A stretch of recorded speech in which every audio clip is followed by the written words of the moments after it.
जय हिंद everyone, welcome back to my channel. This is Shivangi Bhatt और आज की वीडियो में हम बात करने वाले हैं राजपथ सिलेक्शंस को लेके।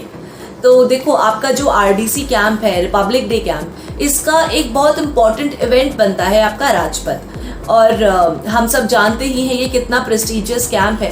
इनफैक्ट काफ़ी सारे एनसीसी कैडेट्स का ये ड्रीम होता है कि वो 26 जनवरी में राजपथ परेड पे हिस्सा लें। तो चलिए आज की वीडियो में हम लोग ये जानते हैं कि क्या ऐसे पॉइंट्स हैं जिनका हम ध्यान रख सकते हैं राजपथ सिलेक्शंस के टाइम पे। की तरफ से हर साल दो आपके कंटिजेंट्स बनते हैं। पहला कंटिजेंट होता है आपका एसडीज का, अगला कंटिजेंट आपका होता है एसडब्ल्यूज का। फिर जो आपकी स्ट्रेंथ होती है कंटिजेंट की, वो आपकी हर साल डिफर करती है डीजीएनसीसी के नोटिस पर। फिर लेकिन स्टिल आपकी जो रफली है ना कैडेट्स, आपके 160 के अराउंड तो सिलेक्ट कर लिए जाते हैं। की जो डायरेक्टरेट है वो अपने राजपथ के जो कैडेट्स हैं उनको अलग से नॉमिनेट करती है, और जो आपके वही कैडेट्स हैं, वही कैडेट्स आपके राजपथ में लाइक फाइनली जब वो डीजी पहुंच जाते हैं और जब राजपथ का सिलेक्शन होता है तो वही कैडेट्स आपके वहाँ सिलेक्शन देते हैं। फिर उस कैडेट की हाइट क्या है, वो ड्रिल कैसी कर रहा है, उस पे आपका उन कैडेट्स को शॉर्टलिस्ट कर लिया जाता है जो फाइनल आपका कंटिजेंट बनता है उसके लिए। तो अब आते हैं कि आपका क्या ऐसे पॉइंट्स हैं जिनका देखकर आपका सिलेक्शन लिया जाता है। तो सबसे पहले आपका होता है हैंड स्विंग, क्योंकि आपका जब फाइनल कंटिजेंट मार्च करता है ना राजपथ पे, तो आपने देखा होगा, आपने नोटिस किया होगा ये चीज़ कि जो हैंड स्विंग होती है ना वो सर से पार जाती है, मतलब आइज से भी ऊपर जाती है, आगे से भी और पीछे से भी। तो इसलिए हैंड स्विंग का एक बहुत इंपॉर्टेंट रोल बन जाता है। जैसे हम ऐसा कहते हैं ना यूजुअली कि एक अच्छी ड्रिल क्या होती है कि आगे से आपका आर्म्स लेवल आना चाहिए और पीछे से भी आपका आर्म्स लेवल जाना चाहिए। बट यार अब एक राजपथ कितना अच्छा इवेंट है, यू ऑल नो दैट। तो उसमें आपका सिलेक्शन के लिए जो आपकी हैंड स्विंग है ना, आगे से वो आपकी आईज से ऊपर जानी चाहिए और पीछे से तो कहते हैं ना प्रभु इच्छा, जितनी जाए उतना बढ़िया। ठीक है, तो ये चीज़ होती है। और अगली चीज़ होती है आप राइफल को कैसे कैरी करते हो। बहुत बार ऐसा होता है कि बच्चे जब मार्च करते हैं तो उनकी जो राइफल है ना वो हिल जाती है अपनी जगह से, या वो अपनी राइफल सीधी नहीं रख पाते, उनकी राइफल टेढ़ी हो जाती है। और जो उसका बैरल होता है, ठीक है, उसका भी एक रोल होता है कि भाई आगे चला गया, पीछे चला गया। बहुत बच्चों के साथ तो ये होता है कि उनकी स्विंग चल रही है एक हाथ की और अगले हाथ से राइफल भी स्विंग मारती है हल्की हल्की। तो इस चीज़ का ध्यान रखना है। और तीसरा the most important thing is कि आपका जब दाहिने देख होगा तो दाहिने देख के टाइम पे बहुत कैडेट्स ऐसे होते हैं पूरे ही हिल जाते हैं। ठीक है, उनका वो इधर देखते हैं राइट की तरफ, तो उनका जो पूरी बॉडी होती है ना वो हिल जाती है। वो एक जो सीधा चल रहे होते हैं, ठीक है, उनसे उनकी बॉडी थोड़ा टेढ़ी हो जाती है। ठीक है, तो दाहिने देख के टाइम पे आपकी जो बॉडी है वो एकदम स्ट्रेट रहनी चाहिए। स्ट्रेट रहे कि आपकी उतनी ही स्विंग आनी चाहिए जितनी स्विंग आपकी नॉर्मल मार्चिंग पे आ रही है। ठीक है, तो 3 आपके पॉइंट्स हो गए। पहला है आपका हैंड स्विंग, जितनी अच्छी जितनी जाए उतना बढ़िया। और अगला है आपके राइफल स्ट्रेट होनी चाहिए। तीसरी चीज़ है आपकी दाहिने देख में आपकी बॉडी एकदम स्ट्रेट होनी चाहिए। हम लोग आते हैं आपके राजपथ कमांडर के लिए। तो सबसे पहले आप ये चीज़ जानो कि आपके जो कमांडर हैं, ठीक है, पहले तो आपके होते हैं मेन कमांडर, ठीक है, जो आपकी आर्मी विंग से सिलेक्ट करे जाते हैं और वो पूरे कंटिजेंट को फ्रंट में लीड करते हैं। उसके बाद आपके होते हैं 3 को कमांडर्स। को कमांडर आपके आर्मी के अलग होते हैं, नेवी के अलग और एयरफोर्स के अलग होते हैं। और देखो, ये जो मैं कंटिजेंट की बात कर रही हूँ, this is not a combined contingent. ये गर्ल्स का अलग है और बॉयज का अलग है। ठीक है, फिर कमांडर के लिए क्या चीज़ देखी जाती है, देखो as simple and as easy. ठीक है, पहला हो गया कमांड।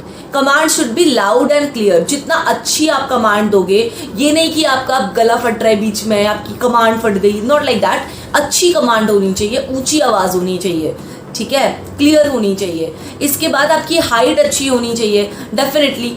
ठीक है, तीसरी चीज़ हो गई आपका जो फेस कट है ना। बहुत आप देखो, फेस कट आप पे डिपेंड नहीं करता, ठीक है, ये तो आपकी लक की बात होती है कि वहाँ जाके भैया कर लिया, आपको नहीं करा, ये चीज़ होती है। तो आपका फेस कट देखो बैरे में कैसे आता है, और ये तो भैया उन्हीं का सिलेक्ट करने का एक प्रोसेस होता है। तो इस चीज़ में तो आप खैर कुछ कर नहीं सकते हो। बाकी हो गई आपकी ड्रिल कैसी है। Drill should be very good, क्योंकि आप कमांडर, आप राइफल तो कैरी नहीं करोगे ना। दोनों हाथ की प्रॉपर होनी चाहिए, आपका बॉडी स्ट्रेट होनी चाहिए, अलाइन होनी चाहिए। ठीक है, फिर आपकी आती है डिग। ठीक है, डिग शुड बी डेफिनेटली गुड, और मतलब आप अच्छे लगने चाहिए। ऐसा लगना चाहिए कि हाँ कोई मार्च कर रहा है, and that should look like a good personality who is marching. Fine, तो इन चीज़ों से आप सिलेक्ट कर लिए जाते हो एज को कमांडर्स। जो पूरा आरडीसी का प्रोसेस है ना, इसमें आपका turnout should be very very good. ठीक है, ऐसा नहीं है कि आपको पता ही नहीं है how to wear the uniform, तो ऐसा नहीं होना चाहिए। ठीक है, आपका turnout should be very good. अगर आप एक बेसिक आरडीसी के सिलेक्शन के लिए भी जा रहे हो ना, तो ये चीज़ तो पहले नोटिस करी जाती है। तो डेफिनेटली ये आपके कमांडर में भी एक रोल प्ले करता है और आपका जनरल सिलेक्शन इन राजपथ। फिर आपका आ जाता है दाहिने देख। ठीक है, जो वैसे भी मेंबर्स के लिए भी इंपॉर्टेंट है कंटिजेंट की, और एज अ कमांडर तो ये बहुत इंपॉर्टेंट हो जाता है, क्योंकि इसमें आप कमांडर सल्यूट करता है ना, तो ये चीज़ और इम्पॉर्टेंट हो जाती है। आपकी बॉडी एकदम स्ट्रेट होनी चाहिए, as I told you before, दाहिने देख में भी।